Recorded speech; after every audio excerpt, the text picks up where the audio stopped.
Thank you so much. Thank you for the incredibly kind introduction. I only wish my mother was here to listen to it. And thank you for this amazing award. I hardly feel deserving of it, but I promise that I'll do all I can in the years ahead to try to live up to it.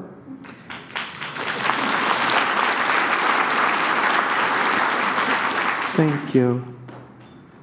The thesis of my remarks this afternoon is a simple one.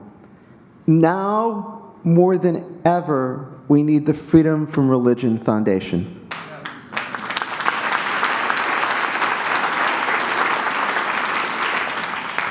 In 1948, in Everson versus Board of Education, the Supreme Court held that the Establishment Clause of the First Amendment applies to state and local governments.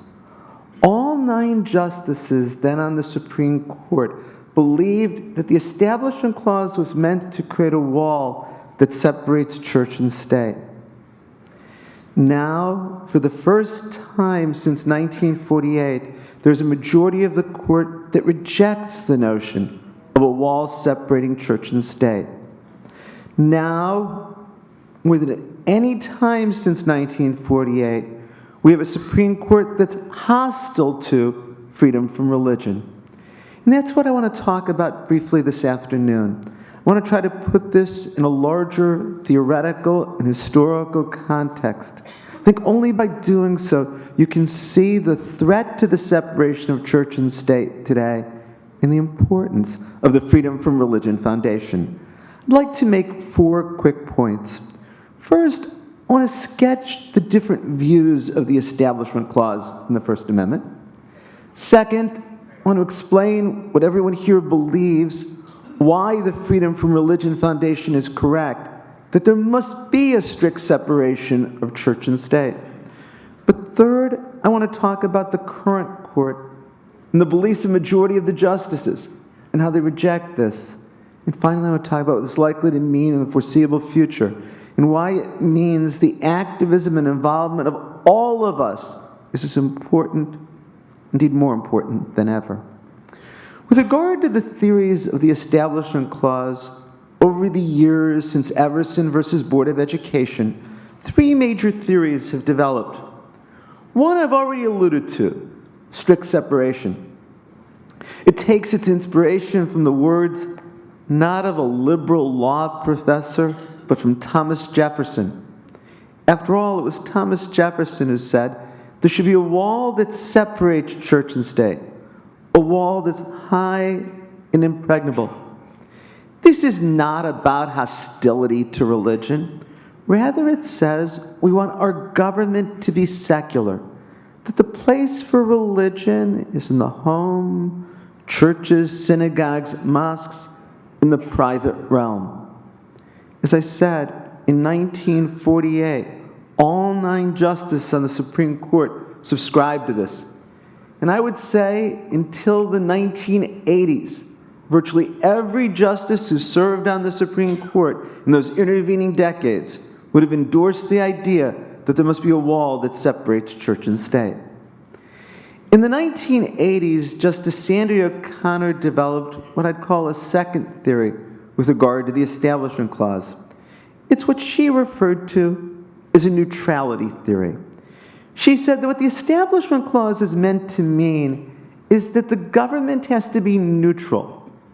Neutral between religion and non-religion, neutral among religions. She said the key is that the government cannot symbolically endorse a religion or a particular religion. Of course, the problem with this is that symbols are always in the mind of the beholder.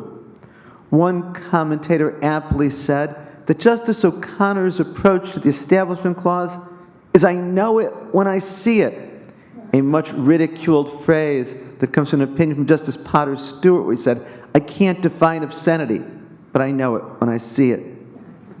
But then, by the late 1980s, thanks especially to the appointment of the Supreme Court of Antonin Scalia and Anthony Kennedy, a new theory developed, one that leaves very little of the separation of church and state or the Establishment Clause.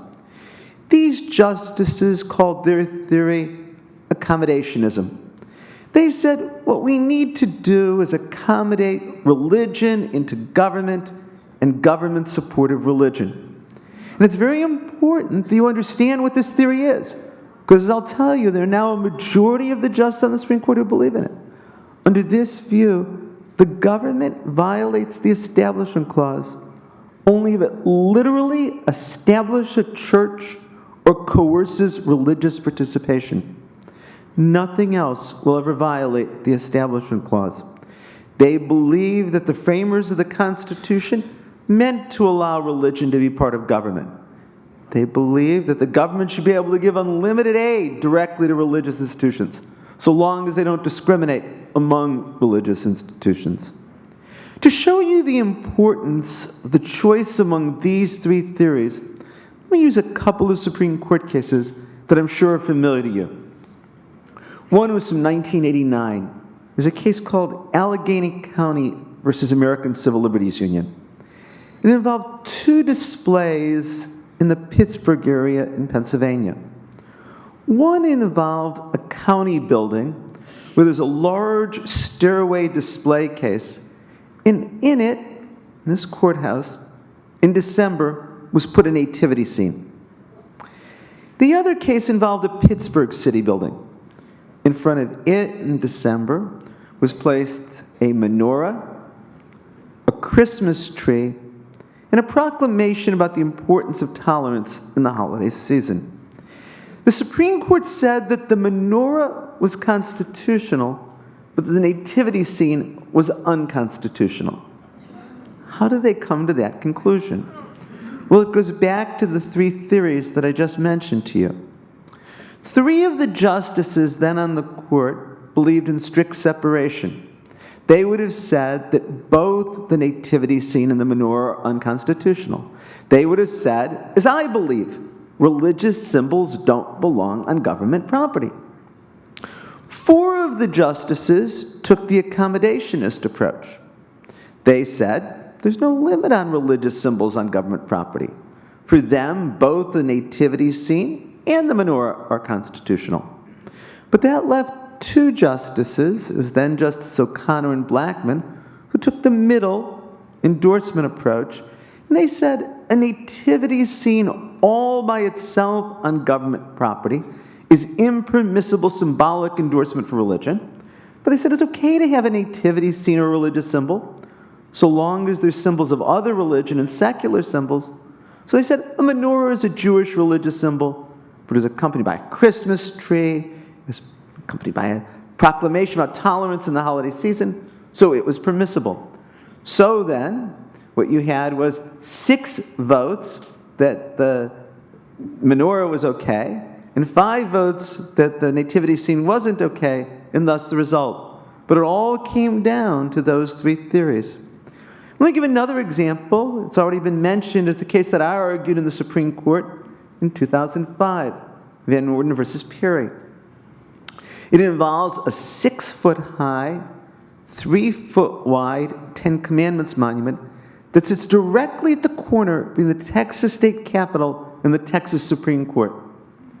Clear to me that this violates the Establishment Clause.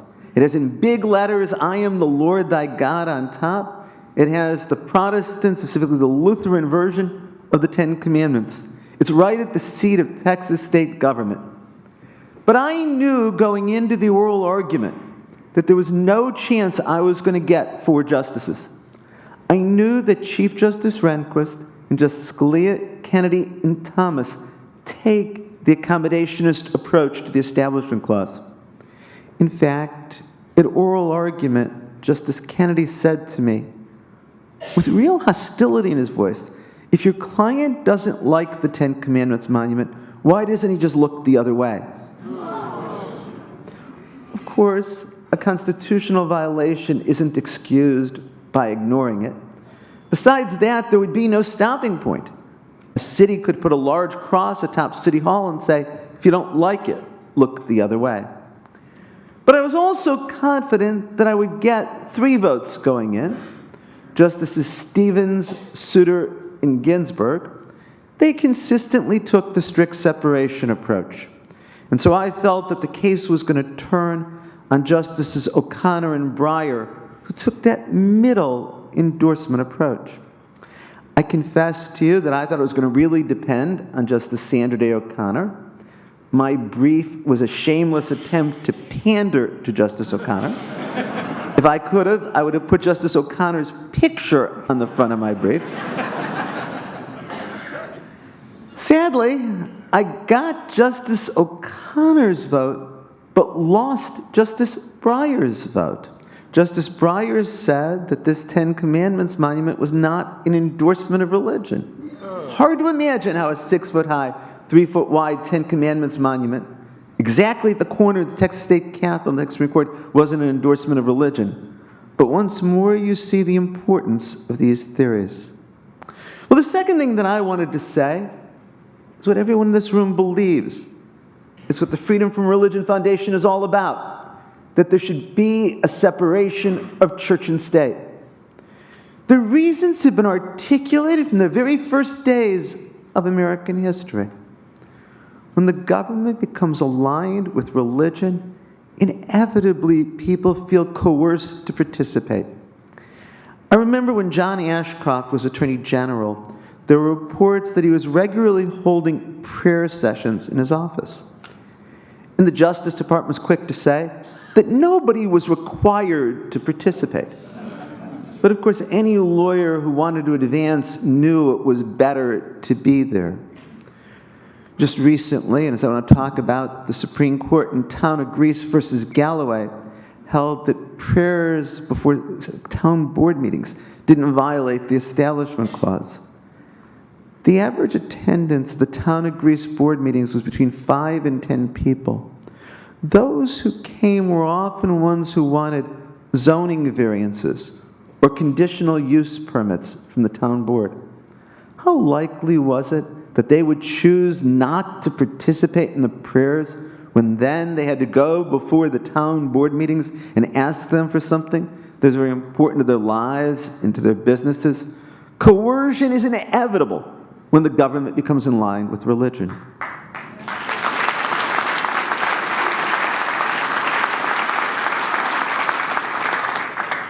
James Madison also expressed why the separation of church and state is so important. He said, and this is his word, that it's immoral to tax some to support the religion of others. That's why the government should not be using tax dollars to support religion.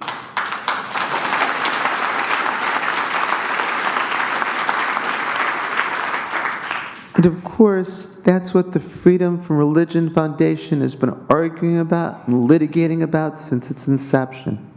I also believe that Justice Sandra O'Connor very well articulated the underlying rationale of separation of church and state. They shouldn't always vote this way. She said, no one should be made to feel like an outsider or an insider relative to his or her own government on the basis of religion. This is what Justice Kagan so eloquently said in her dissent in Town of Greece versus Galloway. She said, we're an incredibly diverse society in terms of people's religious beliefs and those who don't believe in religion. When the Town of Greece begins every meeting for almost 10 years with a prayer by a Christian clergy member, those of different religions inevitably are made to feel like outsiders relative to their own government. Justice O'Connor, in an opinion in the case that I argued, said, when we look at the history of the world, we can see so well how combining separation of church and state is disastrous. Don't we want to learn from that? Why would we want to repeat that mistake in this country? Well, that leads me to the third part of my remarks, the current Supreme Court. As I mentioned, when I argued Van Orden versus Perry before the Supreme Court in March of 2005, there were 4 justices who believed in the accommodationist approach to the Establishment Clause: Rehnquist, Scalia, Kennedy, and Thomas. Today, as you know, there are 5 justices who believe in the accommodationist approach: Roberts, Scalia, Kennedy, Thomas, Alito. And in every case to come before the Roberts Court, in now more than its 9-year history, the Supreme Court has ruled against the separation of church and state. Let me just quickly remind you of these cases. There was the case of Salazar versus Bono. It involves a cross in a federal park in the Mojave Desert. A challenge was brought arguing that this violates the separation of church and state. The federal district court declared it unconstitutional. The Ninth Circuit Court of Appeals declared it unconstitutional. The Ninth Circuit pointed out that a cross is a quintessential religious symbol and only of Christian faiths. Congress then passed a law that gave ownership of the small parcel of land where the cross is located to a veteran of foreign war group. The district court said that's a sham. The Ninth Circuit said it's a sham. Anybody going through the park would still see the cross and still see it as a symbolic endorsement of religion. It was still the government that was paying to maintain the land of the cross and around it. Besides, again, there'd be no stopping point. Couldn't a city put a cross on its rooftop and say, well, we'll give that little space of the rooftop to a private group and then it doesn't violate the Establishment Clause? It came to the United States Supreme Court. And there's a very telling exchange at the oral argument between Justice Antonin Scalia and the attorney for the American Civil Liberties Union, Peter Eliasberg. Justice Scalia said, isn't the cross a universal symbol of the war dead? To which Peter Eliasberg said, I've been in a lot of Jewish cemeteries, and I've never seen a cross on a headstone.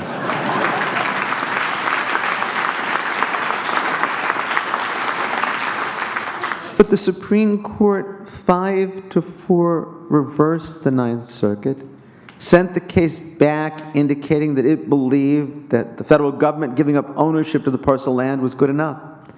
Justice Scalia and Thomas wrote a separate opinion that is truly chilling. They said they don't believe that anyone ever can come to court. They don't believe that anyone ever would have standing to sue to challenge a religious symbol on government property. They said no one is hurt by a religious symbol on government property. So that means it doesn't matter where the government puts a religious symbol, doesn't matter what the religious symbol would be, they would never allow anybody to sue to challenge it. 4 justices dissented. The second case where the Roberts Court dealt with separation of church and state was Arizona's School Tuition Organization versus Wynn. Arizona adopted a law that allowed individuals to get a tax credit for giving money to a school tuition organization. The United States Court of Appeals for the Ninth Circuit declared this unconstitutional. The Ninth Circuit pointed out that virtually every dollar given was to benefit evangelical Christian and Catholic schools. The Ninth Circuit found that the purpose and the effect of this was to advance religion.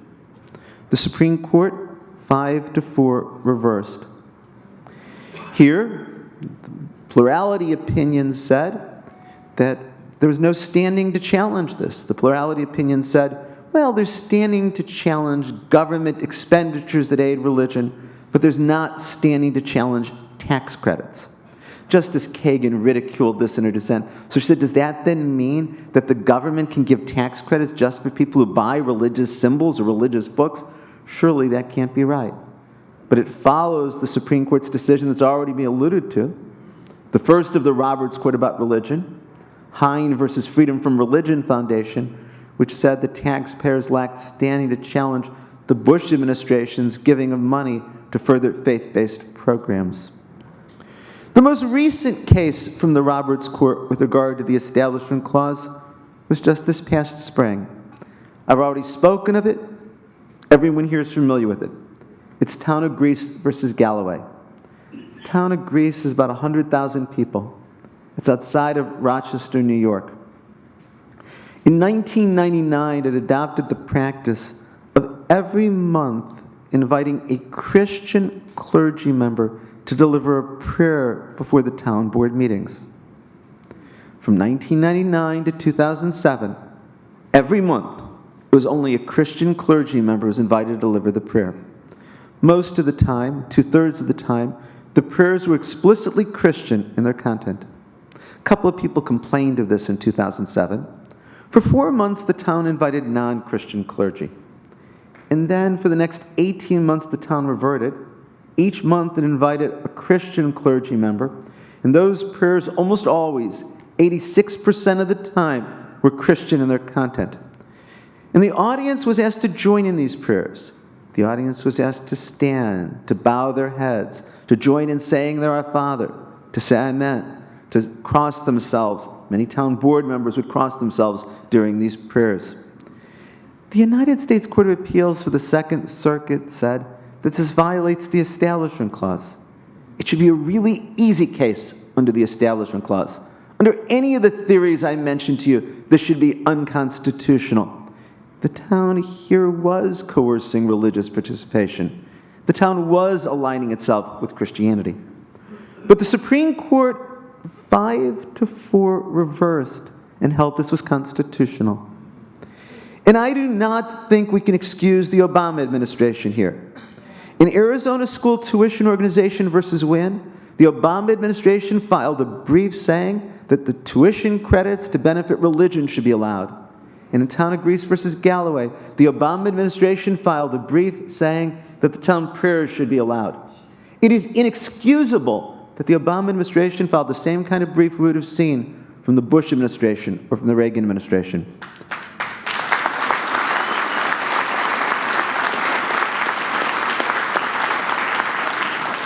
Justice Kennedy wrote an opinion, joined by Chief Justice Roberts and Justice Alito, saying, there's a long history of legislative prayer in our country. He said it doesn't matter whether it's sectarian or non-sectarian. He said it's permissible unless, and I'm not sure what this means, there's a pattern of prayer over time that proselytizes or denigrates religion. Didn't the town of Greece have a pattern of prayer over time that proselytized religion? Justice Thomas wrote an opinion concurring in the judgment. Writing just for himself, he said that state and local governments never can violate the Establishment Clause. He said he believes the Establishment Clause was just meant to limit what the federal government can do.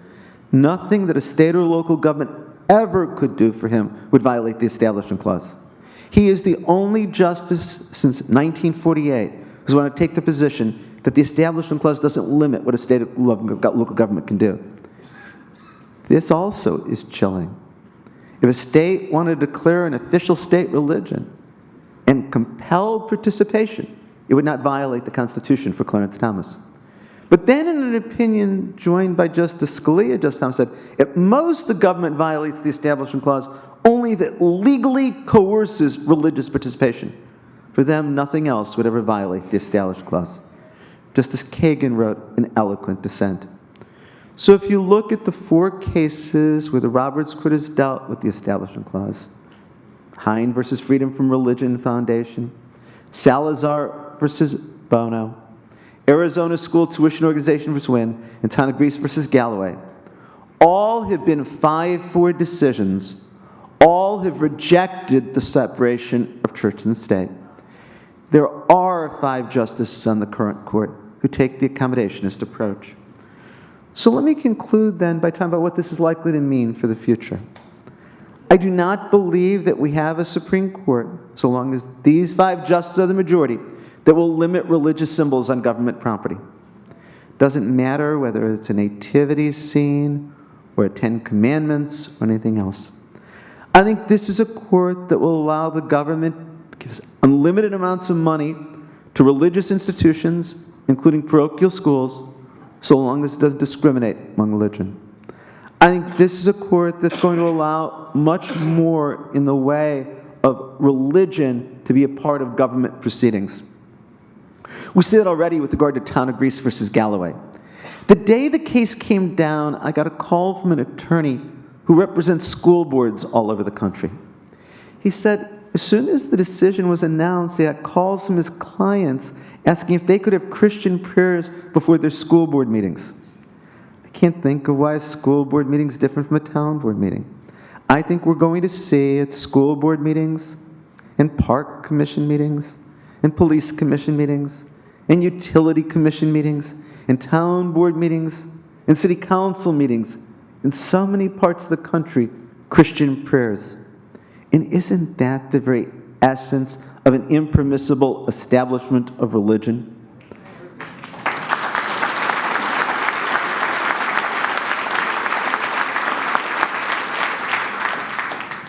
In light of 5 justices who take this position, it is why I say that activism by all of us is more important than ever.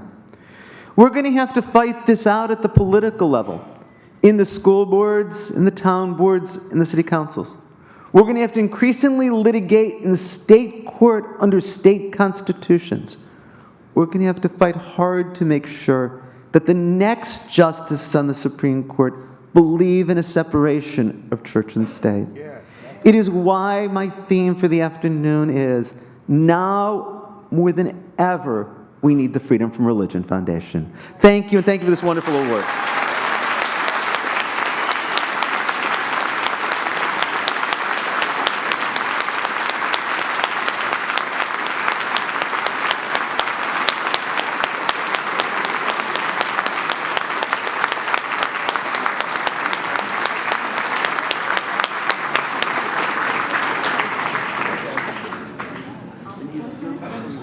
Okay, I think we've got about 5 minutes, and I did want to say, as Ernestine L. Rose said, there's one true thing in the Bible: let there be light. We don't know what's going on with the lights, but so line up, and then you can call. Sure. Thank you so much for your incredibly kind response, and I'm glad until she tells me that it's time for the next speaker to take your questions. Yeah, I Sir. think it's. And I'll go back and forth. I think it's standard practice to not to levy property taxes on churches. Churches are exempt from property taxes, I believe. Has that ever been challenged from a legal position? There has, and the Supreme Court has upheld the tax exemption for religious property. The Supreme Court has invoked tradition as the basis for this. And it's interesting, that's often what the Supreme Court does when it wants to uphold practices that clearly violate the separation of church and state. That's what the court did in Town of Greece versus Galloway, or in the prior legislative prayer case, Marsh versus Chambers. To give religion a benefit that no one else in society gets is again the very essence of the violation of the Establishment Clause of the First Amendment. That's why the Freedom from Religion Foundation suit challenging the tax benefit for ministers of the gospel that nobody else gets is so right. Please. The 5 Supreme Court justices on the opposite side, they're all Catholics, and I just their position seems so in tune with a Catholic theology that I see elsewhere. Any comment on how that informs one way or another for those Supreme Court justices? Yeah. I'm always unsure how to talk about that. There was a very important Supreme Court case about religion on June 30th of this year, Burwell versus Hobby Lobby, where the Supreme Court said it violated the Federal Religious Freedom Restoration Act to allow family-held businesses to provide contraceptive coverage to employees that violate those religious beliefs. And I know Professor Marcy Hamilton, who's terrific, was here last night to speak about the Religious Freedom Restoration Act. The 5 justices in the majority were the 5 Catholic men. The 4 dissenters included 1 Catholic woman, 2 Jewish women, and a Jewish man. Now, it's easy to reduce this to religion in that way. On the other hand, it's also about their political ideology. It's about their views with regard to religion and the Constitution. Obviously, their background is part of it. There's a new biography of Antonin Scalia by Bruce Allen Murphy, and he goes through in some detail all of the speeches that Antonin Scalia has given since coming on the Supreme Court, where he expressly says the importance of Catholicism to his decisions and to his behavior as a justice. In light of this, it makes the question you ask all the more salient. So yes, there's no doubt that the 5 justices who comprise the majority I'm talking about are Catholic men. Is it a reflection of their religion? Is it a reflection of their ideology? Is it both? I don't know. That's the question. Oh, this side. Well, when John Kennedy ran as president, there were many people in this country that said, no, no, no, he cannot be president because he's aligned to the Pope and Rome. Mm-hmm. And I was raised a Catholic, so I think I know some of those rules. And I'm wondering, is there any history of impeachment for people that are tied into their religion and they don't have an open mind for the judiciary? First, it's also notable that John F. Kennedy, in running for president, said he was not going to govern based on his Catholic faith. Yes. That was really key, and his speech to the Houston Baptist ministers was key in saying that there needed to be tolerance, that people should not be discriminated against based on religion either. Interestingly, in the biography of Justice Scalia that just came out by Bruce Allen Murphy, he says, Scalia opposed John F. Kennedy in 1960 when Kennedy said he would not govern based on his Catholic faith. It's very telling. Second, to impeach a Supreme Court justice or a judge takes a majority of the House and 2/3 of the Senate to conclude that there's been treason, bribery, or high crimes and misdemeanors. It's never happened in American history that a Supreme Court justice has been impeached. And I wouldn't want them impeached for their views or for their religion, because then that opens the door to those who believe like we do to be impeached, depending on the composition of the House and the Senate. And I worry that the House and the Senate are much more likely to want to impeach those who believe in separation of church and state than otherwise. All right, Erwin. One more question.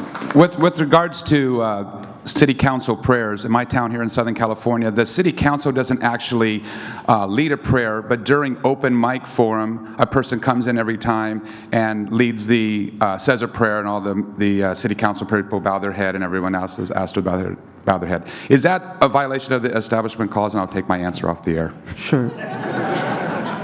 For those who live in California, the California Constitution has been interpreted to prohibit legislative prayers. So this illustrates what I was saying in my conclusion. We're going to need to turn to state constitutional law in the places where that's possible in light of what the Supreme Court said. I think it's an unresolved question of whether or not on open mic having somebody deliver a prayer violates the Establishment Clause. I think that what is clear is, in California, having a clergy member or a town board member lead the prayer would violate the Establishment Clause. But I don't think that the question you ask is one that's been resolved. The closest you come to that is in the context of graduation prayers, where the Supreme Court held 5-4 that if a clergy member deliver a prayer before graduation violates the Establishment Clause. And many of the courts of appeals have said you can't have a student who's a speaker deliver a prayer either, but it hasn't been resolved by the Supreme Court. And your question hasn't been resolved by the California Supreme Court either. Thank you again so much.